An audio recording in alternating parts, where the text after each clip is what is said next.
नमस्कार दोस्तों। प्रस्तुत है मुंशी प्रेमचंद्र द्वारा लिखी कहानी दफ्तरी। रफ़ाकत हुसैन मेरे दफ्तर का दफ्तरी था। 10 रुपए मासिक वेतन पाता था। 2-3 रुपए बाहर के फुटकर काम से मिल जाते थे। यही उसकी जीविका थी, पर वह अपनी दशा पर संतुष्ट था। उसकी आंतरिक अव्यवस्था तो ज्ञात नहीं, पर वह सदैव साफ सुथरे कपड़े पहनता और प्रसन्नचित्त रहता। कर्ज इस श्रेणी के मनुष्यों का आभूषण है। रफ़ाकत पर इसका जादू न चला था। उसकी बातों में कृत्रिम शिष्टाचार की झलक भी न होती। बेलाग और खरी कहता, अमलों में जो बुराइयां देखता साफ कह देता। इसी साफ गोई के कारण लोग उसका सम्मान हैसियत से ज्यादा करते थे। उसे पशुओं से विशेष प्रेम था। एक घोड़ी, एक गाय, एक बकरियां, एक बिल्ली और एक कुत्ता और कुछ मुर्गियां पाल रखी थी। इन पशुओं पर जान देता था। बकरियों के लिए पत्तियां तोड़ लाता, घोड़ी के लिए घास छील लाता। यद्यपि उसे आए दिन मवेशी खाने के दर्शन करने पड़ते थे और बधुआ लोग उसके पशु प्रेम की हंसी उड़ाते थे, पर वह किसी की न सुनता था और यह उसका निस्वार्थ प्रेम था। किसी ने उसे मुर्गियों के अंडे बेचते नहीं देखा। उसकी बकरियों के बच्चे कभी बूचर की छुरी के नीचे नहीं गए और उसकी घोड़ी ने कभी लगाम का मुंह नहीं देखा। गाय का दूध कुत्ता पीता था, बकरी का दूध बिल्ली के हिस्से में जाता था। जो कुछ बचा रहता था वह आप पी जाता। सौभाग्य से उसकी पत्नी भी साध्वी थी। यद्यपि उसका घर बहुत छोटा था, पर किसी ने द्वार पर उसकी आवाज नहीं सुनी। किसी ने उसे द्वार पर झांकते नहीं देखा। वह घने कपड़ों के तगादों से पति की नींद हराम न करती थी। दफ्तरी उसकी पूजा करता था। वह गाय का गोबर उठाती, घोड़ों को घास डालती, बिल्ली को अपने साथ बिठाकर खिलाती, यहाँ तक कि कुत्ते को नहलाने से भी उसे घृणा न होती थी। बरसात की नदियों में बाढ़ आई हुई थी। दफ्तर के कर्मचारी मछलियों का शिकार खेलने चले। सामत का मारा रफ्तप भी उसके साथ हो लिया। दिन भर लोग शिकार खेला कि ये शाम को मूसलाधार पानी बरसने लगा। कर्मचारी ने तो एक गांव में रात काटी। दफ्तरी घर चला गया, पर अंधेरी रात में राह भूल गया और सारी रात भटकता फिरा। प्रातःकाल घर पहुंचा तो अभी अंधेरा ही था, लेकिन दोनों द्वार पट खुले हुए थे। उसका कुत्ता पूंछ दबाए करुण स्वर से कराहता हुआ आकर उसके पैरों पर लौट गया। द्वार खुले देखकर दफ्तरी का कलेजा सन्न से हो गया। घर में कदम रखा तो बिल्कुल सन्नाटा था। 2-3 बार स्त्री को पुकारा, किंतु कोई उत्तर न मिला। घर भाई भाई कर रहा था। उसने दोनों कोठियों पर जाकर देखा। जब वहां भी उसका पता न मिला तो पशुशाला में गया। भीतर जाते हुए अज्ञात भय हो रहा था, जो किसी अंधेरे खो में जाते हुए होता है। उसकी स्त्री वही भूमि पर चित पड़ी हुई थी। मुंह पर मक्खियां बैठी हुई थी। होठ नीले पड़ गए थे। आंखें पथरा गई थी। लक्षणों से अनुमान होता था कि सांप ने डस लिया है। दूसरे दिन रफाकत आया तो उसे पहचानना मुश्किल था। मालूम होता था बरसों का रोगी है। बिल्कुल खोया हुआ गुमसुम बैठा रहा, मानो किसी दूसरी दुनिया में है। संध्या होते ही वह उठा और स्त्री की कब्र पर जा बैठा। अंधेरा हो गया। 3-4 घड़ी रात बीत गई, पर दीपक के टिमटिमाते हुए प्रकाश में उसी कब्र पर निराशय और दुख की मूर्ति बना बैठा रहा, मानो मृत्यु की राह देख रहा हो। मालूम नहीं कब घर गया। अब यही उसका नित्य का नियम हो गया। प्रातःकाल उठकर मजार पर जाता, झाड़ू लगाता, फूलों के हार चढ़ाता, लोबान जलाता और 9 बजे तक कुरान का पाठ करता। संध्या समय फिर यही क्रम शुरू होता। अब यही उसके जीवन का नियमित कर्म था। अब वह अंतर्जत में बसता था। ब्रह्मा जगत में से उसे मोह लिया था। शोक ने विरक्त कर दिया था। कई महीनों तक यही हाल रहा। कर्मचारियों को दफ्तरी से सहानुभूति हो गई थी। उसके काम कर लेते, उसे कष्ट न देते। उसकी पत्नी भक्ति पर लोगों को विस्मय होता था। लेकिन मनुष्य सर्वदा प्राणलोक में नहीं रह सकता। वहाँ का जलवायु उसके अनुकूल नहीं। वहाँ वह रूपमय रसमय भावनाएं कहाँ, विराग में वह चिंतामय उल्लास कहाँ, वह असामय आनंद कहाँ। दफ्तरी को आधी रात तक ध्यान में डूबे रहने के बाद चूल्हा जलाना पड़ता था। प्रातःकाल पशुओं की देखभाल करनी पड़ती थी। यह भोज उसके असहाय तथा अवस्था ने भावुक पर विजय पाई। मरुभूमि के प्यासे पति की भांति दफ्तरी फिर दाम्पत्य सुख जल स्रोत की ओर दौड़ा। वह फिर जीवन का यही सुखद अभिनय देखना चाहता था। पत्नी की स्मृति दाम्पत्य सुख के रूप में विलीन होने लगी।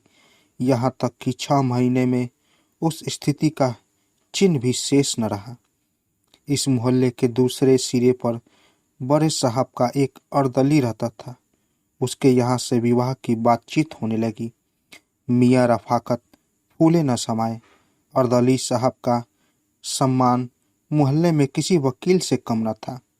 उनकी आमदनी पर अनेक कल्पनाएं की जाती थी। साधारण बोलचाल में कहा जाता था, जो कुछ मिल जाए वह थोड़ा है। वह स्वयं कहा करते थे कि तकाबी के दिनों में मुझे जेब की जगह थैली रखनी पड़ती थी। दफ्तरी ने समझा भाग्य उदय हुआ। इस तरह टूटे जैसे बच्चे खिलौने पर टूटते हैं।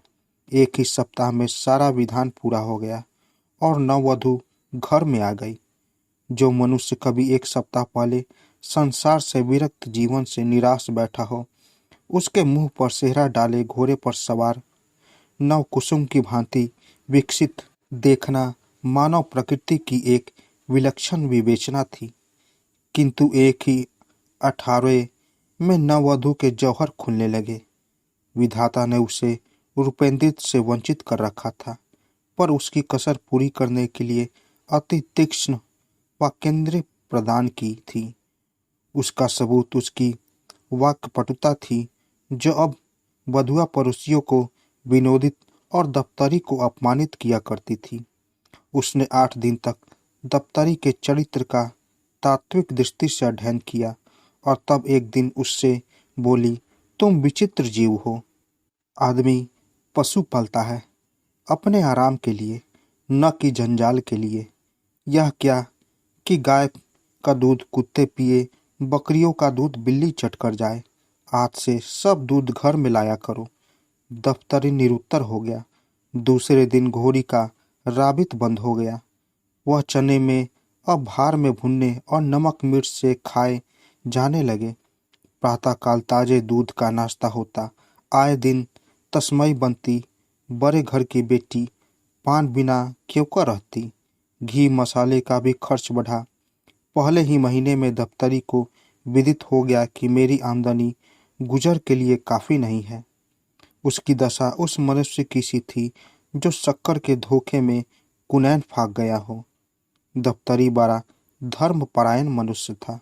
2-3 महीने तक यह विषम वेदना सहता रहा, पर उसकी सूरत उसकी अवस्था को शब्दों से अधिक व्यक्त कर देती थी। वह दफ्तरी जो अभाव में भी संतोष का आनंद उठाता था, अब चिंता की सजीव मूर्ति था। कपड़े मैले, सिर के बाल बिखरे हुए, चेहरे पर उदासी छाई हुई, अहर्निश हाय हाय किया करता था। उसकी गाय अब हड्डियों का ढांचा थी। घोड़ी की जगह से हिलना कठिन था। बिल्ली पड़ोसियों के छींकों पर उचकती और कुत्ता घूरों पर हड्डियां नोचता फिरता। पर अब भी वह हिम्मत का धनी इन पुराने मित्रों को अलग न करता था। सबसे बड़ी विपत्ति पत्नी की वह प्राचुकता थी, जिसके सामने कभी उसका धैर्य, उसकी कर्मनिष्ठा, उसकी उत्साहशीलता प्रस्थान कर जाती और अपनी अंधेरी कोठरी के एक कोने में बैठकर खूब फूट फूट कर रोता। संतोष के आनंद को दुर्लभ पाकर रफाकत का पीड़ित हृदय उच्च श्रृंखला की ओर प्रवृत्त हुआ। आत्माभिमान जो संतोष का प्रसाद है, उसके चित्त से लुप्त हो गया। उसने फाके मस्ती का पथ ग्रहण किया। अब उसके पास पानी रखने के लिए कोई बर्तन न था। वह उस कुएं से पानी खींचकर उसी दम पी जाना चाहता था, जिससे वह जमीन पर बह न जाए। वेतन पाकर जब वह महीने भर का सामान जुटाता, ठंडे पानी और रूखी रोटियों से अब उसे तकरीर न होती। बाजार से बिस्कुट लाता, मलाई के दोनों और कलमी आमों की ओर लपकता। 10 रुपए की भुगत की क्या, एक सप्ताह में सब रुपए उड़ जाते। तब जिलबंदियों की पेशगी पर हाथ बढ़ाता, फिर दो एक उपवास होता, अंत में उधार मांगने लगता। सैने सैने यह दशा हो गई कि वेतन देनदारों के ही हाथों में चला जाता और महीनों के महीने पहले ही दिन कर्ज लेना शुरू करता था। वह पहले दूसरों को मित व्यथित या उपदेश दिया करता था। अब लोग उसे समझाते, पर वह लापरवाही से कहता, साहब आज मिलता है खाते हैं, कल खुदा मालिक है, मिलेगा खाएंगे, नहीं पर कर सो जाएंगे। उसकी अवस्था अब उस रोगी सी हो गई थी जो आरोग्य लाभ से निराश होकर पथयात्रा का विचार त्याग दे, जिसमें मृत्यु के आने तक वह भोज्य पदार्थों से भली भांति तृप्त हो जाए। लेकिन अभी तक उसने घोड़ी और गाय न बेची। यहाँ तक कि एक दिन दोनों मवेशी खाने में दाखिल हो गई। बकरियां भी तृष्णा व्याघ्र के पंजे में फंस गई। पुलाव और अर्जे के चस्के ने नानबाई का ऋणी बना दिया था। अब उसे मालूम हो गया कि नगद रुपए वसूल न होंगे तो एक दिन सभी बकरियां हाँक ले गया। दफ्तरी का मुंह ताकता रह गया। बिल्ली ने भी स्वामी भक्ति से मुंह मोड़ा।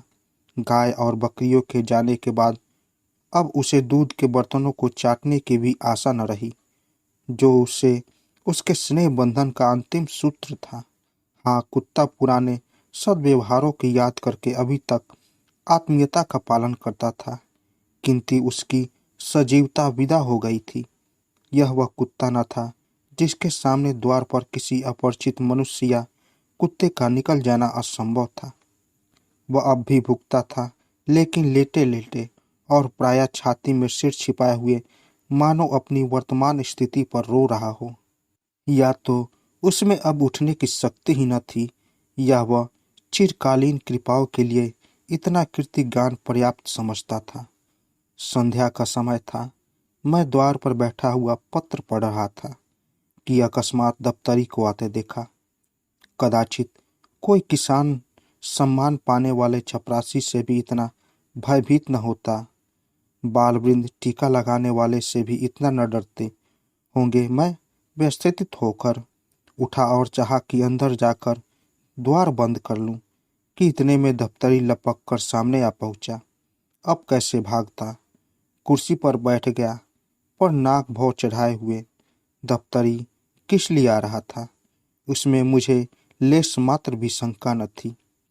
रिनेछुए की हृदय चेष्टा उसकी मुखाकृति पर, उसके आचार व्यवहार पर उज्ज्वल रंगों से अंकित होती है।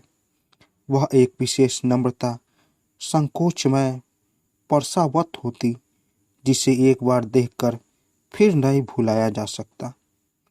दफ्तरी ने आते ही बिना किसी प्रस्तावना के अभिप्राय कह सुझाया, जो मुझे पहले ही ज्ञात हो चुका था।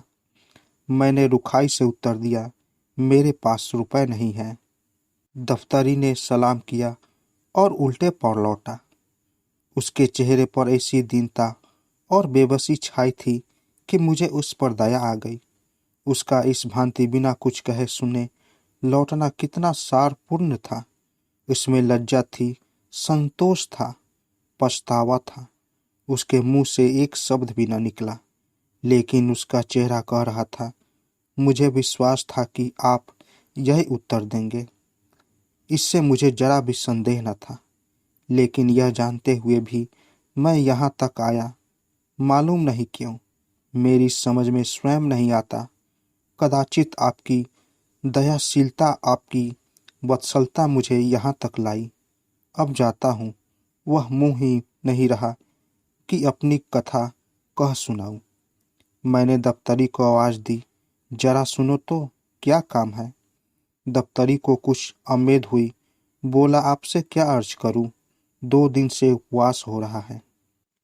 मैंने बड़ी नम्रता से समझाया, इस तरह कर्ज लेकर कै दिन तुम्हारा काम चलेगा? तुम समझदार आदमी हो, जानते हो कि आजकल सभी को अपनी फिक्र सवार रहती है। किसी के पास फालतू रुपए नहीं रहते, और यदि हो भी तो वह ऋण देकर रार क्यों लेंगे? तुम अपनी दशा सुधारते क्यों नहीं? दफ्तरी ने विरक्त भाव से कहा, यह सब दिनों का फेर है, और क्या कहूँ। जो चीज़ महीने भर के लिए लाता हूँ वह एक दिन में उड़ जाती है। मैं घरवाली के चटोरेपन से लाचार हूँ। अगर एक दिन दूध न मिले तो महानाथ मचा दे। बाजार से मिठाइयाँ न लाऊं तो घर में रहना मुश्किल हो जाए। एक दिन गोश्त न पके तो मेरी बोटियाँ नोच खाए। खानदान का शरीफ हूँ, यह बेइज्जती नहीं सह जाती कि खाने के पीछे स्त्री से झगड़ा तकरार करूं। जो कुछ कहती है सिर के बल पूरा करता हूँ। अब खुदा से यही दुआ है कि मुझे इस दुनिया से उठा ले। इसके सिवाय मुझे दूसरी कोई सूरत नजर नहीं आती। सब कुछ करके हार गया। मैंने संदूक से 5 रुपए निकाले और उसे देकर बोला, यह लो, यह तुम्हारे पुरुषार्थ का इनाम है। मैं ही नहीं जानता था कि तुम्हारा हृदय इतना उदार, इतना वीर रस पूर्ण है। गृहदाह में जलने वाले वीर रण क्षेत्र में के वीरों से कम महत्वशाली नहीं होते। तो दोस्तों, कैसी लगी कहानी? अगर आप लोगों को कहानी अच्छी लगी हो तो मेरे चैनल को ज़रूर सब्सक्राइब करें और साथ साथ बेल आइकन को भी ज़रूर दबाएं, ताकि मेरी कहानी सबसे पहले आप तक पहुंचे। तो दोस्तों, मिलते हैं एक नई कहानी के साथ एक नए वीडियो में। तब तक के लिए नमस्कार।